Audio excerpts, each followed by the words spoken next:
Brought to you by Agilus Diagnostics.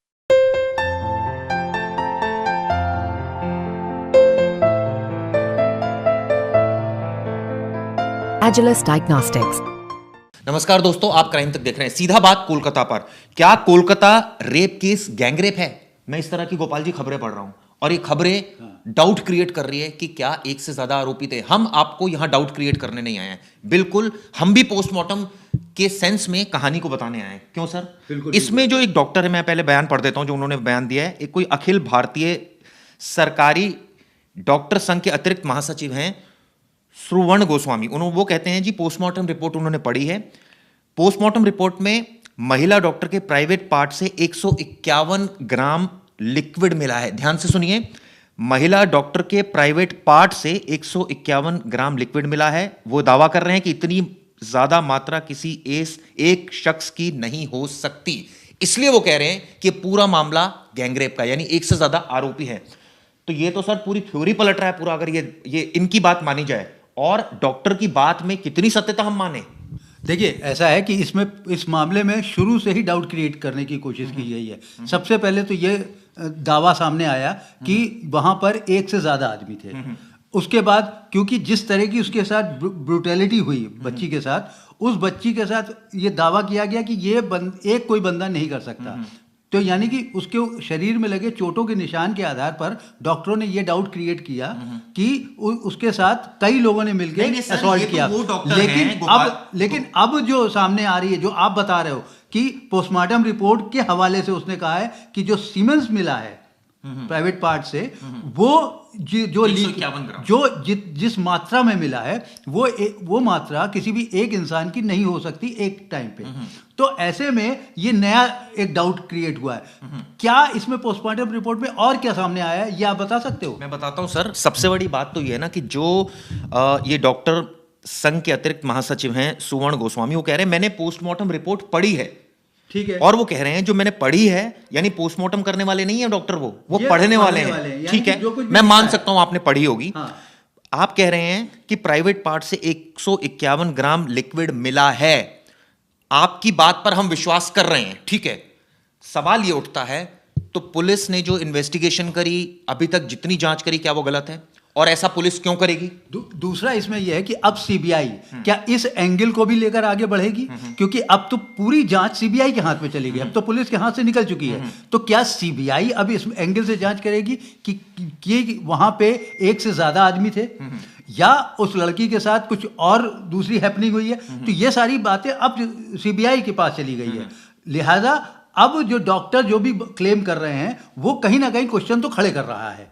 लेकिन sir, doctor तो claim कर रहे हैं, सवाल उठता है सुरक्षा का। जहां पर यह वारदात हुई सेमिनार हॉल में, वहां पर मैंने देखा कुर्सियां पड़ी हैं, वहां पर बेड्स पड़े हैं, वहां पर ताला नहीं लगा हुआ है, खुला पड़ा है। ये तो डार्क स्पॉट सिर्फ कोलकाता के अस्पतालों का हाल नहीं है, ये हर सरकारी अस्पताल का अमूमन यही हाल है। मैं दिल्ली की बताता हूं। मैं यही पूछना चाहता था कि जो हाल सरकारी अस्पताल का कलकत्ता का सामने आया, क्या वैसा ही हाल दिल्ली में भी आपने देखा है? क्या बता देता हूं।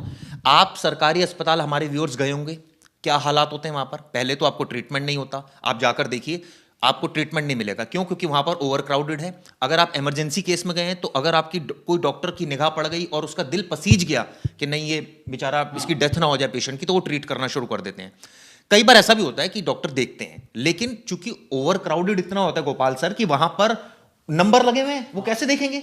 अगर पेशेंट सीरियस है, अगर सीरियस नहीं है तो आप भूल जाइए, आपका नंबर कब आएगा? जब सीरियस पेशेंट जाता है तो सीधे ट्रॉमा सेंटर में जा रहा है। लेकिन जो इमरजेंसी केस में जो जा रहे हैं या इमरजेंसी में जा रहे हैं, वार्ड में जा रहे हैं, वहां पर वाकई में बहुत बुरी हालत है।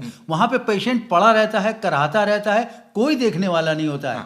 दूसरी सिचुएशन, जो सरकारी अस्पतालों का सिक्योरिटी मैनेजमेंट होता है, पुलिस कोई सिक्योरिटी नहीं करती वहां पर उनकी प्राइवेट सिक्योरिटीज होती है, जो सरकार ठेके पर लेती है। जो सिक्योरिटी एजेंसीज को होती है, वो तमाम गार्ड्स होते हैं। दिल्ली में एक आरएमएल हॉस्पिटल है, दिल्ली में जीबी पंत हॉस्पिटल है, दिल्ली में एलएनजेपी हॉस्पिटल है, तमाम में सरकारी अस्पतालों में गया, वहां पर जो प्राइवेट सिक्योरिटी गार्ड्स हैं वो लगे होते हैं, और हर कोने पर वो ऑलमोस्ट लगे होते हैं। लेकिन सच्चाई ये है कि कौन अंदर एंट्री कर रहा है, कौन एग्जिट कर रहा है। लाखों लोग अस्पतालों में आते हैं रोज दोस्तों, लाखों लोग। और ऐसे में ये इतनी सिक्योरिटी, कौन किस डार्क एरिया में खड़ा है, किसी को कोई मतलब नहीं होता। मैं अब आपको इसी सच बताऊं। इसी और डार्क स्पॉट होते हैं, यही बात है। इसी सिलसिले में अगर हम कलकत्ता की बात करें जहां पे ये घटना हुई है उस सेमिनार हॉल में, तो सेमिनार हॉल में तो कंस्ट्रक्शन का भी काम चल रहा था। ऐसा दावा किया जा रहा। दूसरा, सेमिनार हॉल में कोई सीसीटीवी नहीं था। आखिर क्यों? क्या वहां पे लोगों के आने जाने कि किसी भी तरह की कोई पाबंदी नहीं थी, या किसी के लिए भी फ्री फॉर ऑल थी? अंदर रात में 1 बजे गया और इसीलिए शराब पी, उसने पॉर्न मूवी दी, उसके बाद इस घटना को अंजाम दिया। इसीलिए ये सवाल सारे उठ रहे हैं कि ऐसी डार्क स्पॉट उस हॉस्पिटल में क्यों बने थे, और वहां पे उस बच्ची के साथ पुलिस क्या कहती है मैं बताता हूं आपको दोस्तों। पुलिस कहती है जी हम ठेकेदार नहीं, हर जगह के एक अस्पताल का प्रेमाइसिस है, वो सरकारी जगह पर है। सरकार की ड्यूटी बनती है कि वहां पर प्राइवेट सिक्योरिटीज रखे और हर एक एरिया को कवर करे। हम तो पूरे इलाके की देखते हैं, हम एक अस्पताल की सिक्योरिटी नहीं करते, पूरे इलाके की सिक्योरिटी करते हैं। आपसे क्या एक अस्पताल की सिक्योरिटी नहीं हो पाती? आपको ये नहीं पता कि आपके अस्पताल में कितने डार्क स्पॉट हैं? आपको ये नहीं पता कहां कहां सीसीटीवी है, कहां कहां नहीं है? आपको ये नहीं पता कि कितने गार्ड कहां कहां प्लेस्ड है? गोपाल सर, बिल्कुल सही बात है। ये तो पुलिस को देखना पड़ेगा कि आखिर वहां पे सिक्योरिटी तो उनके ज्यूरिडिक्शन में आ रहा है ना।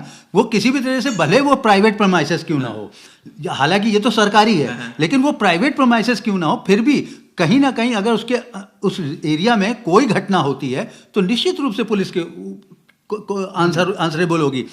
इस पूरे घटना में चिराग, मुझे एक जो अभी मैं खबर देख रहा था, मुझे जो सबसे ज्यादा चीज शॉकिंग लगी वो लगा कि उस बच्ची की माँ के और परिवार के लोगों के साथ जो ट्रीटमेंट किया गया, जो लोगों को ट्रीट किया गया, वो बहुत दर्दनाक था। बताइए पूरी कहानी। वो कहानी ऐसी है, हमारे अपने सहयोगी हैं जो लल्लन टॉप वाले, वो लोग वहां पे गए थे। उन्होंने उन पड़ोसी के साथ बातचीत की थी जो बच्ची थी, उसके घर के पड़ोसी थे। एक्चुअली में हुआ क्या कि बच्ची की माँ को ये इन्फॉर्मेशन हॉस्पिटल से दी गई थी कि बच्ची ने सुसाइड कर लिया। अब ये किसी भी माँ के लिए शॉकिंग न्यूज़ हो सकती है। वो घबरा कर अपने पड़ोसी के पास गए, पड़ोसी उनको लेकर हॉस्पिटल पहुंचे और वहां पर वो 3, साढ़े 3, 4 घंटे तक ऐसे ही खड़े रहे। उनको किसी ने भी ना तो कोई इन्फॉर्मेशन दी, ना उनको कहीं किसी ने कोई बात बताई। यही बस केवल बात कहते रहे कि उसने सुसाइड किया, उसने सुसाइड किया। सुनिए हालात क्या थे। पिता ने अपने मोबाइल फोन में फोटो खींचने के बाद लाकर मुझे दिखाया। उसके मुंह में खून था, चश्मे को कूचा गया था, आंखों से खून निकल रहा था, शरीर पर कोई कपड़ा नहीं था, पैर दोनों राइट एंगल में थे, एक पांव बेड के एक तरफ, दूसरा पांव बेड के दूसरी तरफ, यानी कि पेल्विक गार्डल नहीं टूटता है, जो टूट जाता है तब ये स्थिति होती है। तो आप सोचिए कितनी कितनी ब्रूटैलिटी उसके साथ की होगी। और ये सिचुएशन किसी भी तरह से नॉर्मल या कोई सामान्य घटना नहीं है, ये बहुत बड़ी घटना है। अगर वहां पे ये नाम दिया गया है कि कलकत्ता की निर्भया, तो ये गलत नाम नहीं है। लेकिन सर सवाल तो ये उठता है ना कि सरकारी अस्पतालों का तो ऐसा ही हाल है ना।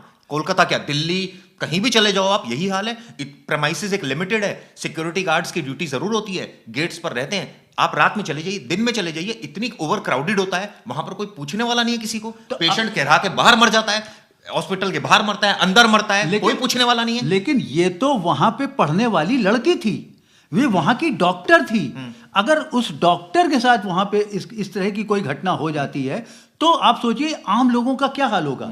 ऐसे में कौन सिक्योरिटी का इंचार्ज हो, या कौन कर रहा था, उसने मुझे बताया कि सर एक चीज बताइए। मैंने कहा हाँ बोलो। सर वो जो एरिया है सेमिनार वाला, आप खुद देखिए सर, क्या आप अगर वहां पर काम कर रहे होगे तो क्या उस सेमिनार हॉल में जाओगे? बिल्कुल नहीं, बिल्कुल नहीं। वो इतना डेंजर एरिया दिखता है, जो खासतौर से क्या उस बच्ची को ये पता था कि उसके साथ ऐसी घिनौनी हरकत कर देगा कोई? हो सकता है रात की उसकी ड्यूटी, उसको हो सकता है कि वो वहां पर आराम करने के लिए गई हो। उसके कई बार ऐसा होता है सर कि मान लीजिए थक जाता है आदमी, तो एक उसको एक प्रॉपर स्पेस चाहिए होता है आराम करने के लिए, ताकि उसकी टांगे फैला सके। ये भी हो सकता है। वहां तो उस बच्ची ने 4-5 अपनी सहेलियों के साथ पहले खाना भी खाया, उसके बाद वो चले गए, उसके बाद इस घिनौनी हरकत को अंजाम दिया इस आदमी ने। ये आदमी कोलकाता पुलिस के लिए काम करता है, असिस्ट करता है उसको। एक्चुअली में इसका मतलब एक चीज और समझ में आती है, ये सारी बातें जैसे कि आप बता रहे हैं, डिस्क्राइब कर रहे हैं, कि वो बंदा बहुत देर से या बहुत दिनों से कहीं ना कहीं पीछे लगा होगा। हो सकता है, ये भी हो सकता है, बिल्कुल हो सकता है। पीछे लगा होगा और उसने जैसे ही पहला मौका देखा और उस बच्ची को अकेला पाया, उसको लगा कि this is the right time. और या सर नशा इतना चढ़ गया ना, दोनों चीजें देख रहा है, नशा चढ़ गया, एक्साइटमेंट इतनी हो गई, उसको लगा कि ये सामने शिकार दिख रहा है, कर दो। दोनों चीजें, यही काम किया उस आदमी ने। एक तो ये वाली एंगल है और ये वाली बात भी है। दूसरा ये है कि चूंकि वो उस लड़की के पीछे बहुत दिनों से चूंकि रहा, बिल्कुल हो सकता है, बिल्कुल और ऐसे में उसको जब पता था वो एरिया में एग्जैक्टली कि वो एरिया ऐसा है जो अनकवर्ड है, हाँ। वहां पे ना सीसीटीवी है ना वहां पे कोई गार्ड है, इसलिए वो अनकवर्ड है। वहां पे हम कोई भी घटना कर देंगे तो कोई हमको देखने या पहचानने वाला नहीं होगा। अनफॉर्चुनेटली कि या उसकी बदकिस्मती कहें कि वहां पे एक बाहर लगा हुआ सीसीटीवी था जिसमें वो निकलता हुआ दिख आरोपी तो पकड़ा जाएगा, सजाओं की बात वो नहीं हो रही। आरोपी तो पकड़ा गया। मैं व्यूअर्स आपसे पूछता हूं, हम 1 करोड़ का परिवार हो चुका है, आप मुझे बताइए, आप सरकारी अस्पतालों से आपका भी पाला पड़ता होगा, हालात क्या है वहां पर? सिक्योरिटी गार्ड्स के नाम पर कितने सिक्योरिटी गार्ड्स हैं? क्या सिक्योरिटी होती है? सिक्योरिटी तो छोड़िए, इलाज की बात कर लेते हैं। लोग अस्पताल के बाहर मरते हैं, प्रेमाइसिस में मरते हैं, अंदर मरते हैं। कुछ ही लोग होते हैं जिनकी किस्मत अच्छी, मैं तो कहूं गोपाल जी, होती है, जो बच जाते हैं। सरकार कुछ भी दावा करे, सच्चाई ये है, डार्क स्पॉट हॉस्पिटल प्रेमाइसिस के अंदर ही मैं दिखा दूंगा, दिल्ली में दावे के साथ कह सकता हूं। और आप कमेंट्स कीजिए इस वीडियो पर, और आप बताइए कि ऐसे कौन कौन से हॉस्पिटल है जहां पर ये डार्क स्पॉट है, ताकि हम अगली वीडियो में उन अस्पतालों की पोल खोलें, उनके नाम बताएं आपको। ये सिर्फ एक बच्ची के साथ बलात्कार की घटना नहीं है, ये आगे आगे भी हो सकती है, और इस पर अगर कंट्रोल नहीं किया गया, ऐसे जो जालिम को सख्त से सख्त सजा तो मिलेगी मिलेगी, लेकिन ये सिर्फ सर मुझे लगता है उसकी गलती नहीं है, गलती पूरे सिस्टम की। आप ये सोचिए कि यहां आपने एक आदमी कोई ये पार्क है क्या, या कोई कंपनी बाग है, कोई घूमे चले जा रहा है, शराब पी रहा है अंदर बैठ के, कोई देखने वाला नहीं है उसको, वो कहीं भी किसी कोने में खड़े होकर शराब पी रहा है, क्या मजाक है ये? एक चीज और है कि जिस तरीके से उसने घटना की, इसका मतलब वो रेगुलर ऑफेंडर कह सकते हो कि वहां पे वो रेगुलर शराब पीता होगा। आप ये देखिए, वो अपना दबदबा भी दिखाता था, क्योंकि वो कोलकाता पुलिस से था, पुलिस के लिए गार्ड को दबा के रखता होगा कि मैं हूं, ये है। कोई गार्ड की हिम्मत नहीं होती होगी, बोलता होगा।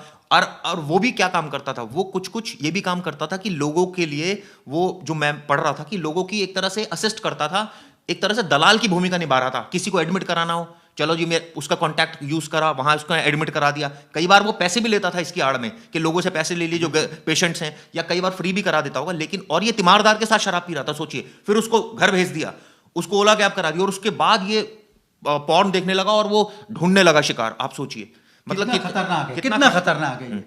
तो जैसा कि चिराग ने कहा कि ये सारे सिस्टम कितना इस समय वनरेबल है, इतना मतलब डेलिकेट हो गया है कि हम लोग इस सिस्टम से रोज दो चार हो रहे हैं।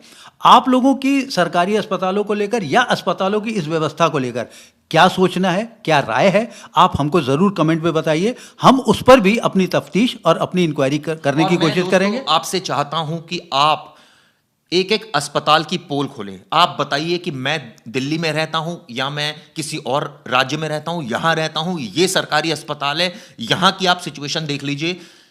मुझे याद है सर, अतीक का भी मर्डर हुआ था, वो भी हॉस्पिटल के अंदर ही हॉस्पिटल ही था।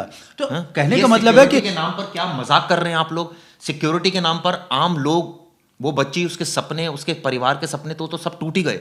आप सोचिए, आप क्या छवि पेश कर रहे हैं कि अस्पताल के अंदर ऐसा होता है। ऐसे दलाल, 2 कौड़ी के दलाल अस्पतालों में घूमते हैं और वो इस तरह की वारदातों को अंजाम दे देते हैं। ये तो सर बहुत ही शर्म की बात है। बिल्कुल। और जैसा कि चिराग बहुत ज़्यादा उत्तेजित भी हो गए हैं क्योंकि उनके अंदर गुस्सा है, और मुझे लगता है कि ये गुस्सा हम सबके अंदर है।